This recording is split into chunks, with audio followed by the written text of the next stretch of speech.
Shalom, selamat pagi Bapak Ibu, adik-adik dan anak-anak yang dikasihi Tuhan Yesus. Kita bertemu kembali dalam program Satu Hati, Sapaan Tuhan Tiap Pagi. Lewat program ini kita disapa oleh Tuhan melalui firman-Nya. Sebelum kita mulai untuk merenungkan firman Tuhan pada hari ini, mari kita awali dengan berdoa. Bapa, terima kasih atas hari baru yang Engkau berikan kepada kami. Biarkan hari baru ini menjadi kebaikan bagi kami dan sesama kami. Amin. Dalam program Satu Hati pagi ini kita akan merenungkan firman Tuhan dari Roma pasal 13 ayat 11 dan 12. Hari ini firman Tuhan akan dibacakan oleh adik Lisa dari Sekolah Minggu GKJ Condong Catur. Silakan adik Lisa. Bacaan firman Tuhan hari ini diambil dari Roma 13 ayat 11-12 yang demikian. Hal ini harus kamu lakukan karena kamu mengetahui keadaan waktu sekarang, yaitu bahwa saatnya telah tiba bagi kamu untuk bangun dari tidur. Sebab sekarang keselamatan sudah lebih dekat bagi kita daripada waktu kita menjadi percaya. Hari sudah jauh malam, telah hampir siang. Sebab itu, marilah kita menanggalkan perbuatan-perbuatan kegelapan dan mengenakan perlengkapan senjata terang. Demikian firman Tuhan. Bapak, Ibu, adik-adik, dan anak-anak yang dikasihi Tuhan Yesus Kristus, secara garis besar Roma 13 ini merupakan tulisan Paulus kepada jemaat di Roma.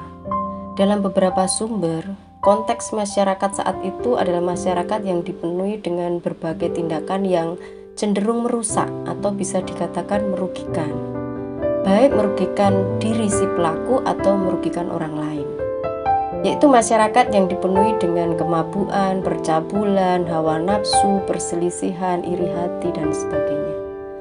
Tindakan ini juga lebih sering dikenal dengan istilah dosa, tetapi di sini saya lebih suka menggunakan istilah atau terminologi tindakan yang merusak atau tindakan yang merugikan. Karena ketika berbicara tentang dosa, sering pengertiannya mengarah kepada hubungan kita dengan Tuhan semata. Sementara ketika dosa itu kita terjemahkan dengan istilah merusak atau merugikan, maka kita tidak hanya berorientasi kepada Tuhan semata, tetapi juga kepada sesama manusia. Perbuatan-perbuatan di atas juga adalah perbuatan yang merugikan baik diri sendiri maupun orang lain di sekitarnya. Mabuk, iri hati, percabulan, dan tindakan-tindakan yang sejenis tidak hanya merugikan diri sendiri tetapi juga merugikan orang lain.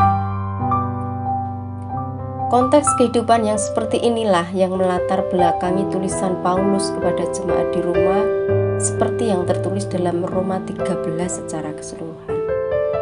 Secara khusus dalam Roma 13 ayat 11 dan 12 ada beberapa pemahaman yang bisa kita refleksikan dan tangkap poinnya.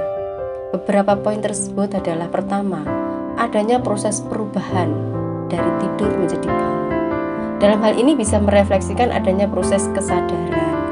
Dalam beberapa ayat di Roma juga disebutkan adanya perubahan dari malam dengan konotasi gelap menuju hampir siang dengan konotasi cerah atau terang. Hal ini bisa kita maknai sebagai proses perubahan menuju ke arah yang lebih baik atau sebuah proses refleksi atau pencerahan. Kedua, adanya penggunaan kata senjata terang.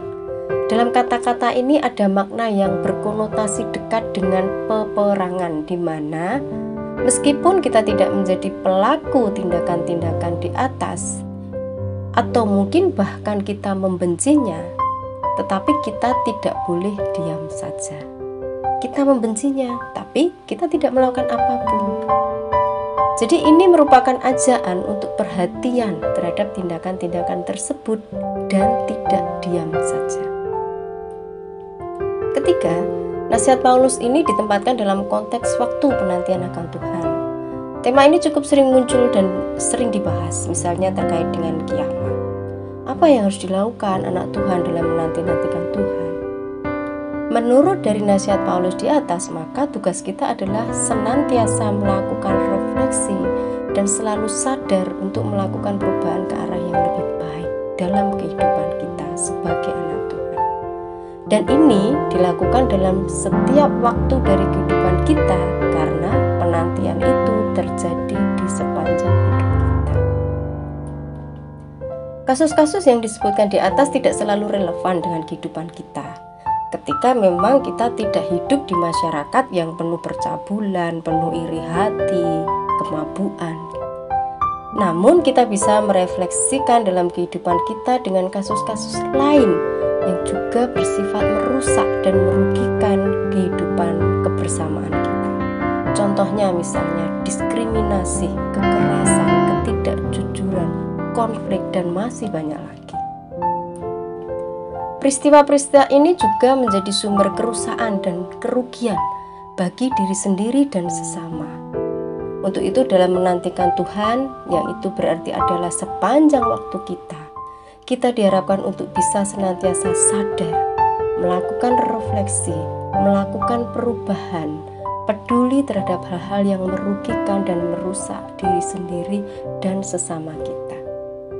Meminjam quote dari Einstein, "The world will not be destroyed by those who do evil, but by those who watch them without doing anything."